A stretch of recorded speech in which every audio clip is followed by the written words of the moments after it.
మూడొద్దుల సంధి ముల్లోకాలను విష్ణు చక్రం స్పీడ్తో తిరగబట్టింది విష్ణుప్రియ ముచ్చట. ఇన్స్టా సబ్స్క్రిప్షన్ పేరు మీద సాటుగా చూసే హాటు ఫోటోలు వీడియోలు పెట్టి పబ్లిక్ తానికెళ్ళి పైసలు గుంజుతుంది ఈమె. దీంతో యూట్యూబ్ బుర్రలు బూతైపోతున్నాయి. పోరగాళ్ళు ఇన్స్టా గారడికి నష్టాల పాలవుతున్నారు. చట్టం ప్రకారం ఆమెను ఒకసారి అరుచుకోరు గట్టిగా అని ఆమె మీద కంప్లైంట్ కాయిదాలు ఇచ్చిరు ఏఎస్ఎఫ్లు. ఈ మొక్క ఆమెను అట్లా సబ్స్క్రిప్షన్ దందా చేస్తుందా? కడమోలు కట్టల కట్టల మంది మస్తుగానే ఉన్నారు కదా, ఈ మొక్క దాని మీదనే ఎందుకంత పగ?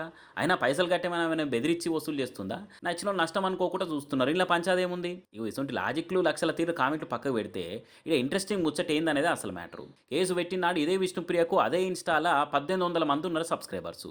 ఒక్కొక్కరు రూ. 390 కట్టిరు. అంటే అంతా కలిసి 7,02,000 రూపాయలు. కానీ కేసు వేసినాక వార్తలు వైరల్ అయ్యి ఈ ముచ్చట ఇరగమరిగా తిరిగి ఇప్పుడు అదే విష్ణుప్రియకి 6,630 మంది సబ్స్క్రైబ్ అయ్యారు.